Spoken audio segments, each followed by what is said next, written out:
பிரியமானவர்களே, ஆண்டவராகிய இயேசு கிறிஸ்துவின் நாமத்தினாலே உங்கள் யாவரையும் அன்போடு கூட நான் வாழ்த்துகிறேன். ஆண்டவர் கிருபையாய் நமக்கு கொடுத்த இந்த புதிய நாளுக்காக முதலாவது நாம் ஆண்டவருக்கு நன்றி சொல்லுவோம்.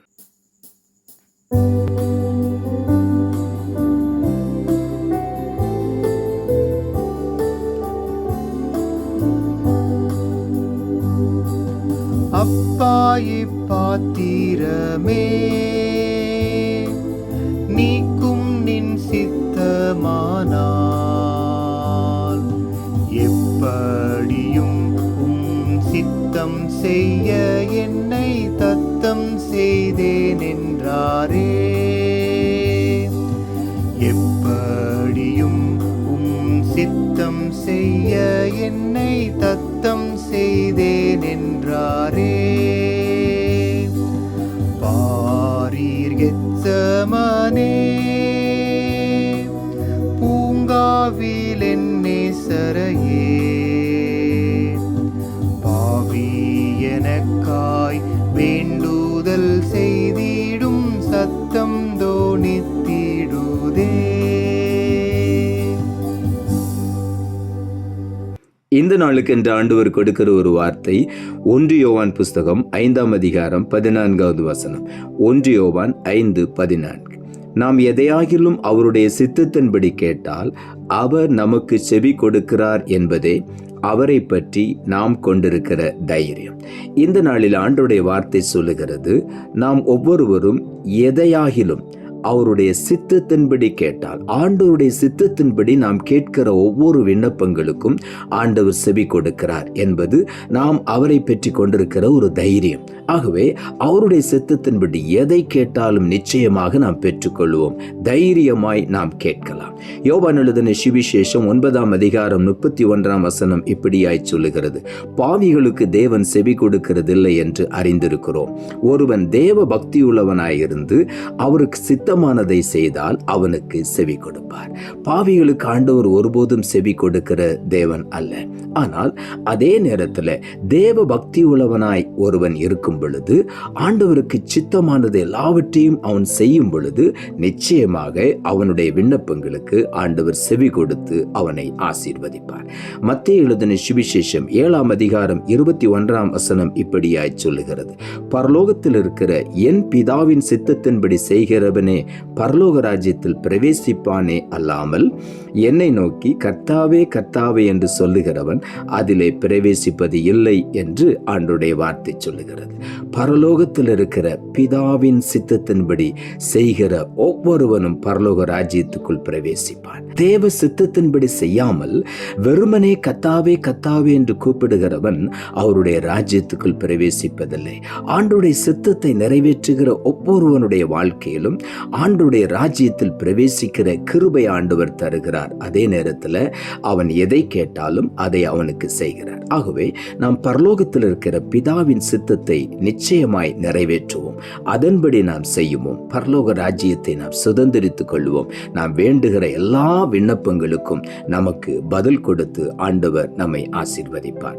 யோவான் எழுதின சுவிசேஷம் 6ஆவது அதிகாரம் 40வது வசனம் இப்படியாய் சொல்லுகிறது, குமாரனை கண்டு அவரிடத்தில் விசுவாசமாய் இருக்கிறவன் எவனோ அவன் நித்திய ஜீவனை அடைவதும் நான் அவனை கடைசி நாளில் எழுப்புவதும் என்னை அனுப்பினவருடைய சித்தமாய் இருக்கிறது என்றார். இங்கே ஆண்டவருடைய வார்த்தை சொல்லுகிறது, குமாரனாகிய இயேசு கிறிஸ்துவை கண்டு அவரிடத்தில் விசுவாசமாய் இருக்கிறவன் எவனோ அவன் நிச்சயமாகவே நித்திய ஜீவனை அடைந்து கொள்வான். அதற்காகத்தான் நான் இந்த உலகத்தில் இறங்கி வந்தேன் என்று ஆண்டவர் சொல்லுகிறார். நான் அவனை கடைசி நாளில் எழுப்புவதே என்னை அனுப்பின பிதாவுடைய சித்தமாயிருக்கிறது. ஆகவே பிதாவின் சித்தத்தை நிறைவேற்றுவதற்கு தான் இயேசு இந்த உலகத்தில் இறங்கி வந்தார். லூக்கா எழுதின சுவிசேஷம் 22வது அதிகாரம் 42வது வசனம் இப்படியாய் சொல்லுகிறது, பிதாவே உமக்கு சித்தமானால் இந்த பாத்திரம் என்னை விட்டு நீங்கும்படி செய்யும், ஆயினும் என்னுடைய சித்தத்தின்படி அல்ல, உம்முடைய சித்தத்தின்படியே ஆக கடவுது என்று ஜெபம் பண்ணினார். ஆண்டவராகிய இயேசு கிறிஸ்து பிதாவின் சித்தத்தை நிறைவேற்றுவதற்காக இந்த உலகத்தில் வந்து பாடு அனுபவிக்க வேண்டும் என்கிற பிதாவின் சித்தத்தை நிறைவேற்றுவதற்காக பலி ஆடாக அடிக்கப்பட வேண்டும் என்ற பிதாவினுடைய சித்தத்தை நிறைவேற்ற வேண்டும் என்பதற்காகத்தான் ஆண்டவர் கடைசி நிமிஷங்களிலே அந்த கெத்செமனே தோட்டத்திற்குள்ளே போய் முழங்கால் படியிட்டு அவர் ஆண்டவரை நோக்கி மிகுந்த வியாகுலத்தோடு ஜெபம் பண்ணினார் என்று எழுதப்பட்டிருக்கிறது. எப்படி ஜெபம் பண்ணினார்? ஆண்டவரே, இந்த பாத்திரம் என்னை விட்டு நீங்க கூடுமானால் நீங்கும்படி செய்யும், ஆயினும் என் சித்தத்தின்படி அல்ல, உம்முடைய சித்தத்தின்படியே ஆக கடவது என்று அன்றைக்கு அந்த கெத்செமனே தோட்டத்திலே ஆண்டவர் தன்னுடைய வியர்வை இரத்த துளிகளாய் விழும் வரை வியாகுலப்பட்டு ஒட்டுமொத்த மனுக்குலத்தின் பாவத்தை நான் சுமந்து தீர்க்க வேண்டும், இந்த பாத்திரம் என்னை விட்டு நீங்கும்படி நீர் உதவி செய்யும், ஆனாலும் உம்முடைய சித்தத்துக்கு என்னை ஒப்புக் கொடுக்கிறேன் என்று ஜெபம் பண்ணினார். தேவ சித்தத்தை, பிதாவின் சித்தத்தை ஆண்டவர் அன்றைக்கு நிறைவேற்றினபடியினாலே தான் இன்றைக்கு நீங்களும் நானும் அந்த ரட்சிப்பை பெற்றுக்கொண்டோம், அந்த பரிசுத்தத்தை பெற்றுக்கொண்டோம். ஆகவே நாம் அவருடைய சித்தத்தின்படி கேட்கும் பொழுது பெற்றுக்கொள்ளுகிறோம். தேவனுடைய சித்தத்தை ஆண்டவராகிய இயேசு கிறிஸ்து நிறைவேற்றினபடியினால் அந்த ரட்சிப்பை நாம் பெற்றுக்கொண்டோம். ஆண்டவராகிய இயேசு நமக்கு ஜெபிக்க கற்றுக் கொடுத்தார். எப்படி ஜெபிக்க கற்றுக் கொடுத்தார்?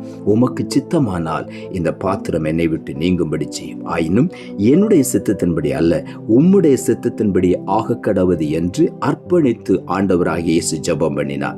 அப்படி நம்முடைய வாழ்க்கையிலும் நம்மை அர்ப்பணித்து ஜெபிக்கும் பொழுது அவருடைய சித்தத்தின்படி எதை கேட்டாலும் அவர் நமக்கு செவி கொடுக்கிறார், நமக்கு ஆண்டவர் உதவி செய்கிறார். இந்த தைரியத்தோடு கூட நாம் ஜெபித்து முன்னேறி செல்வோம். அந்த ராத்திரியிலே ஆண்டவர் சீஷர்களை பார்த்து சொன்னார், 1 மணி நேரமாவது என்னோடு கூட விழித்திருந்து ஜெபிக்க கூடாதா? நீங்கள் சோதனைக்குட்படாதபடி விழித்திருந்து ஜெபியுங்கள், ஆவி உற்சாகம் உள்ளது, மாம்சம் பலவீனம் உள்ளது என்று அன்றைக்கு ஆண்டவர் கற்றுக் கொடுத்தார். ஆகவே அவருடைய சித்தத்தின்படி நாம் விழித்திருந்து ஜெபித்து அவருடைய நாமத்தினாலே ஆசீர்வாதங்களை இன்றைக்கு நாம் சுதந்திரித்துக் கொள்வோம். அவருடைய சித்தத்துக்கு நம்ம ஒப்புக் கொடுக்கும் பொழுது நிச்சயமாகவே அநேக ஆசீர்வாதங்களை நாம் பெற்றுக்கொள்வோம். நாம் ஜெபிப்போம். அன்புள்ள ஆண்டவரை, கிருபையாய் கொடுத்த இந்த புதிய நாளுக்காய் மறுபடியும் எமக்கு நன்றி செலுத்துகிறோம். ஆண்டவர் கொடுத்த ஜீவனுள்ள வார்த்தைக்காக நன்றி. நாம் எதையாகிலும் அவருடைய சித்தத்தின்படி கேட்டால் அவர் நமக்கு செவி கொடுக்கிறார் என்பதே அவரை பற்றி நாம் கொண்டிருக்கிற தைரியம் என்ற வார்த்தையை கொடுத்தேன். இன்றைக்கும் ஆண்டவராகிய இயேசு கிறிஸ்து அந்த கெத்செமனேயிலே பிதாவின் சித்தத்தின்படி ஜெபித்தீர். ஆண்டவர் மனுக்குலத்தின் பாவத்தை சுமந்து ஒரு பெரிய ரட்சிப்பை எங்களுக்காக கொடுத்தீர். அன்றைக்கு பிதாவின் சித்தத்தை நிறைவேற்றி அந்த ரட்சிப்பை கொடுத்தபடியினாலே நாங்கள் இன்றைக்கு சந்தோஷமாய் இருக்கிறோம். நாங்களும் விசுவாசத்தோடு கூட ஜெபத்திலே உம்முடைய சித்தத்தின்படி கேட்டு அநேக நன்மைகளை, ஆசீர்வாதங்களை சுதந்திரித்துக் கொள்ள உதவி தாழ்த்துகிறோம். இரட்சகர் இயேசுவின் நாமத்தில் ஜெபிக்கிறோம் நல்ல பிதாவே, ஆமென்.